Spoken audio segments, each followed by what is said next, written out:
Hello everyone, welcome. आज हम बात करेंगे सेंटेंसेस की, पर उस पर बात करने से पहले मेरे इस चैनल को सब्सक्राइब और बेल नोटिफिकेशन को क्लिक करना ना भूलें। तो चलिए बात करते हैं सेंटेंसेस की। मैंने अपने पिछले वीडियोस में आपको अल्फाबेट्स, वॉवल्स, कॉन्सोनेंट और पार्ट्स ऑफ स्पीच मतलब वर्ड क्लासिफिकेशन के बारे में बताया था। आज हम बात करेंगे सेंटेंस की। देखिए, जब भी हमें कुछ बात का कहना रहती है, पहले तो हम देखते हैं शब्द होते हैं, जैसे कि वह, कर, रहा, है, ऐसे शब्द होते हैं। ठीक है, जब हमको हमारी कोई बात किसी से करना हो या उस तक अपना संदेश पहुंचाना हो, तो उसको पहुंचाने के लिए हमको इन शब्दों को इस तरह से अरेंज करना पड़ता है कि उससे एक मतलब निकले। देखिए, शब्द तो बहुत सारे हो सकते हैं। जैसे अभी मैं बोलूं बॉल, हैव, आई, ये सब एक वर्ड्स हैं।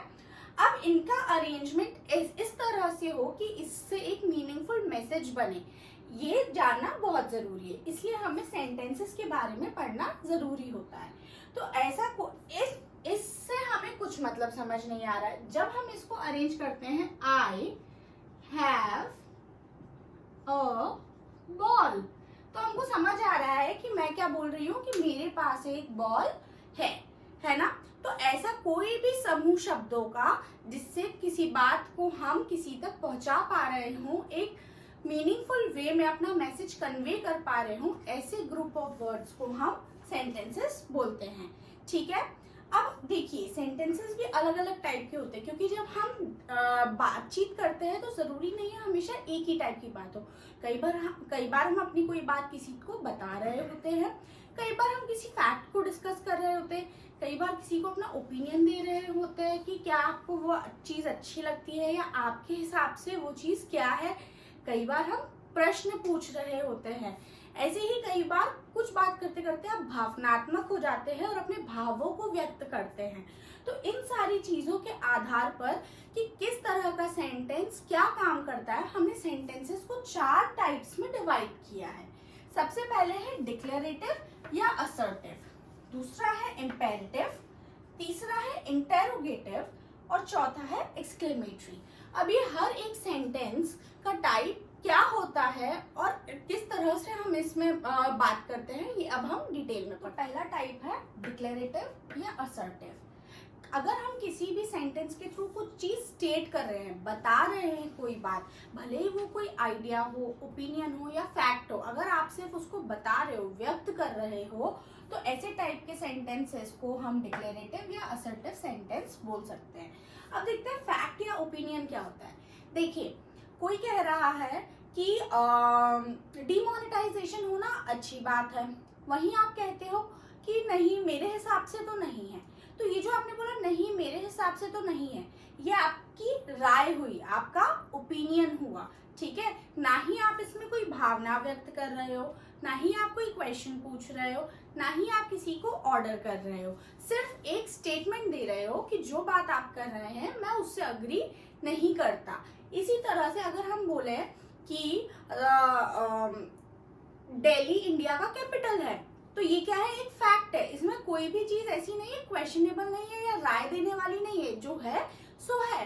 तो ऐसी बातें जो सत्य होती हैं, जो सच है, उस पर आप क्वेश्चन नहीं कर सकते हो, ऐसी चीजों को फैक्ट बोलते हैं। और जब आप किसी को कोई फैक्ट बताते हो तो उसको बताने के लिए आप स्टेटमेंट का यूज करते हो, इसलिए वो टाइप ऑफ सेंटेंस हो जाएगा डिक्लेरेटिव।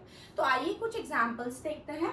पहला एग्जांपल है टुडे इज हर बर्थडे, आज उसका बर्थडे है, तो है बर्थडे। हम ये थोड़ी ना बोल सकते नहीं मेरे हिसाब से तो उसका बर्थडे कल है, नहीं, आज उसका बर्थडे है तो है, ये एक फैक्ट है। ठीक है, ही लाइक्स फुटबॉल, उसे फुटबॉल पसंद है। देखिए, अब उसे पसंद है, आपको पसंद हो या ना हो, इससे फर्क नहीं पड़ता, उसकी राय है, उसका ओपिनियन है, उसे फुटबॉल पसंद है और आप सिंपली ये बता रहे हैं। इसलिए इस टाइप ऑफ सेंटेंस को भी हम डिक्लेरेटिव सेंटेंस बोलेंगे।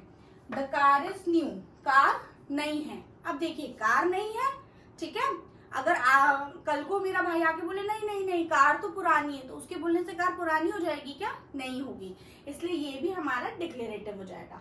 और last mister Narendra Modi is the prime minister of India. सही बात है, वो प्राइम मिनिस्टर है, तो इसलिए ये सारी चीजें बताने के लिए हम क्या बता रहे हैं, किसी में फैक्ट बता रहे हैं, किसी में ओपिनियन बता रहे हैं। इसलिए इनको बताने के लिए हमने जो सेंटेंसेस यूज किए हैं वो है डिक्लेरेटिव और असर्टिव टाइप ऑफ सेंटेंसेस।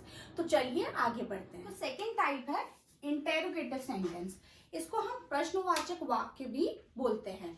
तो जब भी हमें किसी से कुछ भी पूछना हो या कोई प्रश्न करना हो, तो उस प्रश्न को करने के लिए जब हम शब्दों को इस प्रकार से अरेंज करेंगे कि वो ग्रुप ऑफ वर्ड्स एक क्वेश्चन का फॉर्म ले, तो उस सेंटेंस को हम इंटेरोगेटिव सेंटेंस बोलेंगे।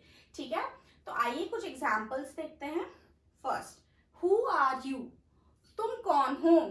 ठीक है, कैन यू सिंग, क्या तुम गा सकते हो। डज शी लाइक्स केक, क्या उसे केक पसंद है।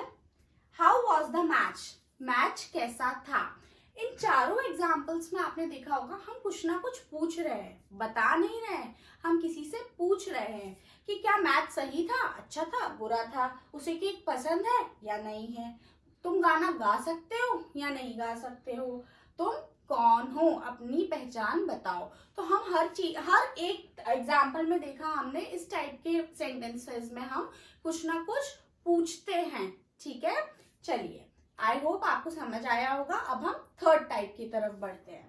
अब बात करते हैं इम्पेरेटिव सेंटेंसेस की। देखिए, जरूरी नहीं है कि हमेशा बातचीत करने में या आप अपनी बात बताएं या सिर्फ पूछें।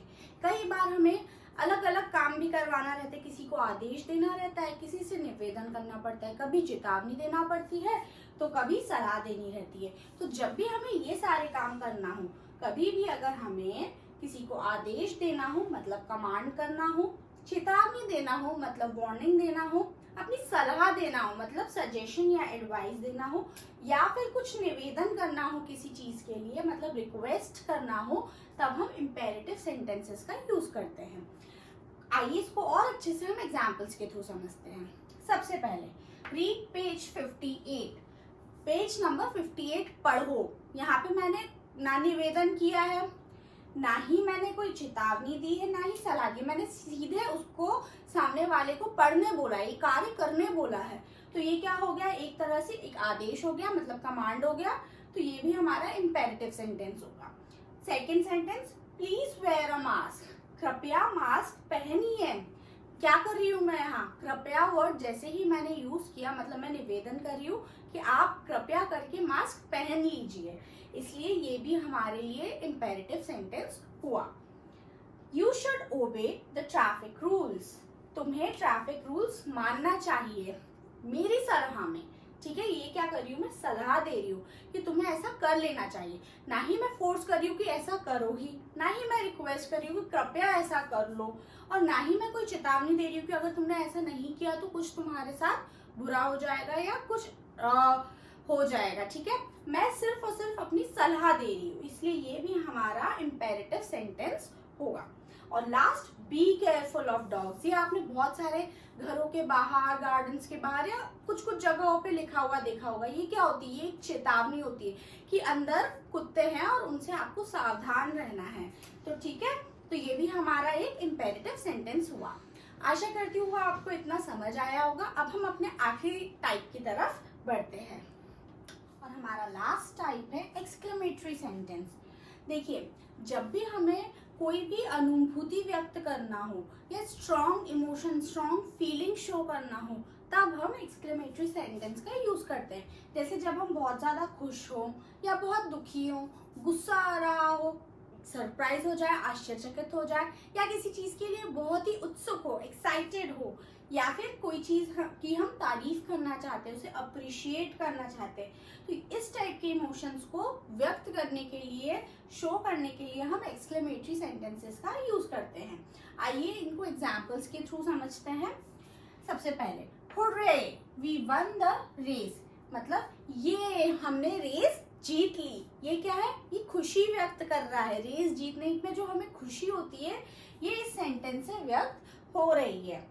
दूसरा, alas I lost my keys, देखिए, आप ये सेंटेंसेस पढ़ेंगे ना तो बहुत कुछ ये आपको डिक्लेरेटिव टाइप ही लगेंगे, पर इसके कुछ वर्ड्स या इसको बोलने की टोन से आप समझ पाएंगे कि ये एक्सक्लेमेटरी सेंटेंस है।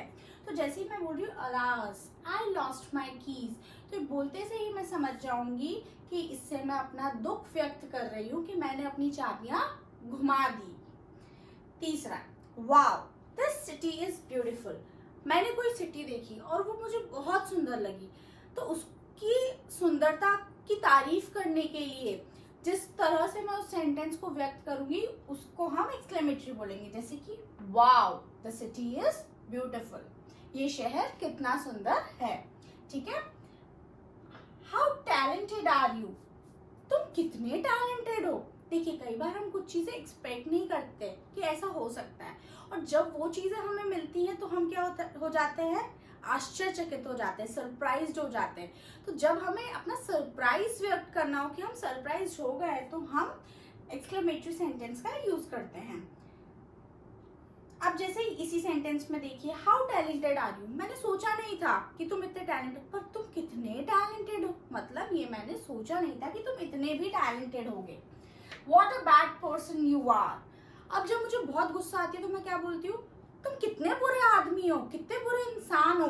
तो ये क्या मेरा गुस्सा व्यक्त कर रहा है, What a bad person you are। ठीक है। 6th, I got the concert tickets। See, अब मैंने इसको सिंपल टोन में बोला तो ये डिक्लेरेटिव लग रहा है। I got the concert tickets, तो ये क्या हुआ, मेरा एक्साइटमेंट शो कर रहा है, मेरी उत्सुकता शो कर रही है कि मुझे बड़ी ये कोई मुश्किल से मिलने की चीज थी, या इस चीज का मैं बहुत समय से वेट कर रही थी और मुझे ये चीज मिल गई, तो अब मैं बहुत एक्साइटेड हूँ। तो आपने देखा होगा इन सारे सेंटेंसेस से कि ये मेरे स्ट्रॉन्ग इमोशंस से थे जो मैंने एक्सक्लेमेटरी सेंटेंस का यूज करके शो कर पाई हूँ। आई होप आपको ये सब क्लियर होता जा रहा हो। फिर भी अगर आपको कोई भी डाउट हो तो आप कमेंट सेक्शन में मुझसे पूछ सकते हैं। तो ये तो हमने पढ़ लिए टाइप्स ऑफ सेंटेंसेस, पर आपने एक बात पे गौर नहीं किया होगा कि हर एक सेंटेंस एक अलग चिन्ह के साथ खत्म होता है, मतलब एक अलग मार्क के साथ खत्म होता है। ये जो मार्क जो हम एक सेंटेंस के समाप्त होने के बाद लगाते हैं उसको हम पंक्चुएशन मार्क्स कहते हैं। ठीक है। अब इसके बारे में हम डिटेल में एक अलग वीडियो बनाएंगे, लेकिन फिलहाल शॉर्ट में इन 4 सेंटेंसेस के बारे में समझ लेते हैं। देखिए, जब भी हम डिक्लेरेटिव सेंटेंस एंड करेंगे, मतलब खत्म करेंगे, उसके बाद आप एक डॉट लगाएंगे, इसको हम फुल स्टॉप कहते हैं। जब भी हम इंटेरोगेटिव सेंटेंस खत्म करेंगे उसके लास्ट में हम क्वेश्चन मार्क लगाएंगे। जब इंपेरेटिव सेंटेंस खत्म करेंगे तो या तो उसके लास्ट में हम क्वेश्चन मार्क लगाते हैं या एक्सक्लेमेटरी लगाते हैं। जब भी हम रिक्वेस्ट करते हैं या एडवाइस देते हैं तो फुल स्टॉप लगा देते हैं, या जब भी हम वार्निंग या कमांड करते हैं तो एक्सक्लेमेटरी लगाते हैं। और एक्सक्लेमेटरी हमेशा एक्सक्लेमेटरी मार्क के साथ ही एंड होगा। आई होप इतना आपको समझ आया होगा। अगर आपको मेरा वीडियो पसंद आया तो इसे लाइक और शेयर करना ना भूलें, और मेरे चैनल को सब्सक्राइब करना ना भूलें। Thank you very much. नमस्ते।